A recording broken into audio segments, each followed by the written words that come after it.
दोस्तों नमस्कार, मेरा नाम है आदर्श।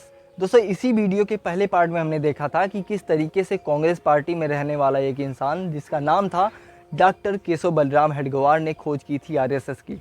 कैसे आरएसएस को शुरुआती दिनों में पॉलिटिक्स से दूर रखा जाता था, क्योंकि अंग्रेजों ने कह रखा था कि अगर आरएसएस पॉलिटिक्स में उतरी तो उसको तुरंत बैन कर दिया जाएगा। महात्मा गांधी की हत्या होने के बाद कैसे आरएसएस के ऊपर आरोप लगाया गया कि उसके ही एक सदस्य ने महात्मा गांधी की हत्या की, उसके बाद आरएसएस को बैन कर दिया जाता है। दोस्तों वहाँ तक आरएसएस खुद को पॉलिटिक्स से हमेशा दूर रखी, लेकिन बैन होने के बाद आरएसएस को लगा कि उसको पॉलिटिक्स में इंटरफेयर करना होगा, अदरवाइज कोई भी आएगा ऐसे उसको बैन कर कर चला जाएगा। फिर वहीं से शुरुआत होती है आरएसएस और पॉलिटिक्स की एक नई दास्तान। तो दोस्तों यही दास्तान आज हम देखेंगे इस वीडियो में, और देखेंगे यह भी कि कैसे आरएसएस सिर्फ भाजपा को ही नहीं बल्कि कांग्रेस को भी इन्फ्लुएंस करती आई है शुरू से।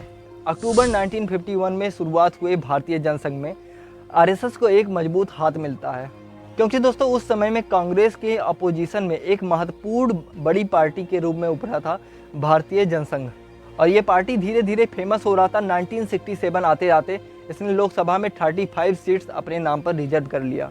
दोस्तों समय था 1975 का, जब पूरे भारत में इंदिरा गांधी की सरकार में इमरजेंसी डिक्लेयर कर दी जाती है। 25 जून 1975 को इमरजेंसी डिक्लेयर होती है और 4 जुलाई 1975 को आरएसएस को भारत में दूसरी बार बैन कर दिया जाता है, क्योंकि दोस्तों हमको पता है कि उस टाइम पे जेपी मूवमेंट में आरएसएस ने बहुत बढ़ चढ़कर जेपी मूवमेंट का साथ दिया था। वहीं दूसरी ओर उस समय में कांग्रेस की सबसे बड़ी अपोजिशन पार्टी जिसका नाम था भारतीय जनसंघ ने खुद को जनता पार्टी के साथ मर्ज कर लिया। एक तरफ इंदिरा गांधी की इमरजेंसी डिक्लेयर करने के बाद निगेटिविटी, वहीं दूसरी तरफ जनता पार्टी की हिंदुत्व की आइडियोलॉजी ने काफ़ी ज़्यादा सपोर्ट किया जनता पार्टी को। इसी वजह से जनता पार्टी सत्ता में आई। लेकिन दोस्तों यही जनता पार्टी जो भारतीय जनसंघ के साथ बनी थी, इसमें 2 गुट बन गए। पहले गुट के लोग जो थे वो इस चीज़ को सपोर्ट करते थे कि हाँ आरएसएस में रहकर भी इस पार्टी को सपोर्ट किया जा सकता। एग्जाम्पल के लिए हम देख सकते हैं कि अटल बिहारी वाजपेयी उस टाइम पे फॉरेन मिनिस्टर भी थे और इसके साथ ही साथ आरएसएस के प्रचारक भी थे। वहीं दोस्तों जो दूसरा गुट था वो मानता था कि आरएसएस और साथ ही साथ उस टाइम की गवर्नमेंट एक साथ नहीं चलनी चाहिए, और इसी अलगाव की वजह से ये पार्टी पूरी तरीके से टूट गई। और दोस्तों इसी के बाद 1980 में जन्म होता है भारतीय जनता पार्टी का। दोस्तों हमको पता है कि आरएसएस के कई सारे परिवार है, उसी का एक हिस्सा है विश्व हिंदू परिषद, जिसने 1980 के बाद राम मंदिर का मुद्दा बहुत तेज़ी से उठाना चालू किया। शुरुआत में तो भाजपा भी इस चीज़ से दूर थी, लेकिन जब लाल कृष्ण आडवाणी अध्यक्ष बनते हैं भारतीय जनता पार्टी के, तब उन्होंने रथ यात्रा स्टार्ट की।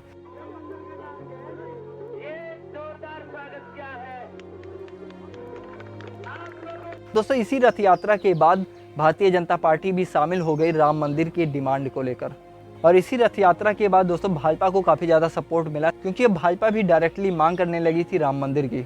अब दोस्तों यहाँ तक पहुँचते पहुँचते आरएसएस एक बहुत मजबूत संगठन बन चुका था, और इतना मजबूत हो गया था कि सिर्फ भाजपा को ही नहीं बल्कि उस टाइम पे रहे कांग्रेस गवर्नमेंट को भी लगातार इन्फ्लुएंस कर रही थी आरएसएस।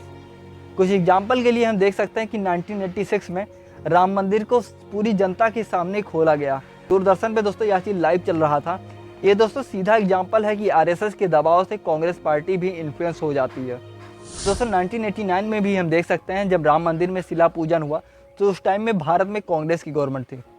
उस समय था दोस्तों 1993 का, जब कुछ लोगों के द्वारा बाबरी मस्जिद अयोध्या में गिरा दिया जाता है, और इसी के गिराने के बाद आरएसएस को भारत में तीसरी बार बैन कर दिया जाता है।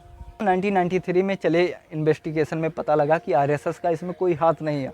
हमको पता है कि आरएसएस कोई भी काम खुद डायरेक्टली नहीं करता है, लेकिन दोस्तों 1948 में भी हम देख सकते हैं कि महात्मा गांधी का जब हत्या हुआ था, भले ही जस्टिस कपूर कमीशन ने ये चीज़ कहा था कि आरएसएस का कोई हाथ नहीं है, लेकिन सरदार वल्लभ भाई पटेल ने ये चीज़ रिमार्क किया था कि कई सारे आरएसएस मेंबर्स मिठाइयाँ बांटते और डांस करते हुए नजर आए थे। वही सेम चीज़ इसमें भी देखा गया कि भले ही डायरेक्टली आरएसएस का कोई हाथ नहीं था, और उसी तरीके से 1993 में भी कई सारे रिपोर्टर्स ने अपने न्यूज़पेपर्स में ये चीज़ मेंशन किया था कि आरएसएस का हाथ था मस्जिद को गिराने में। और दोस्तों आरएसएस पर बैन हट भी चुका था, और इसके साथ ही साथ आरएसएस लोगों के बीच में जाना जाने लगा था। इस वजह से इसकी पॉपुलैरिटी और भी ज़्यादा बढ़ गई थी, और इसी पॉपुलैरिटी की वजह से बीजेपी को भी खूब ज़्यादा फायदा मिला। दोस्तों भले ही सरकारें बन जाती इस तरह के ऑर्गेनाइजेशन से, लेकिन इन ऑर्गेनाइजेशंस का निगेटिव इफेक्ट भी हो सकता है हमारे इंडिया पर, क्योंकि दोस्तों सरकारों का काम होता है कि एक तरफ सेकुलरिज्म को मेंटेन करने का, वहीं दोस्तों कुछ ऑर्गेनाइजेशन जो सिर्फ एक धर्म की ही आइडियोलॉजी फॉलो करते हैं, उनमें और सरकार के बीच में एक टसल देखने को मिलता है। दोस्तों आज के इस वीडियो में हमने देखा कि किस तरीके से एक कांग्रेसी द्वारा बनाए गए आरएसएस ने आज भारतीय जनता पार्टी यानी कि दूसरी पार्टी को इन्फ्लुएंस करना स्टार्ट किया है।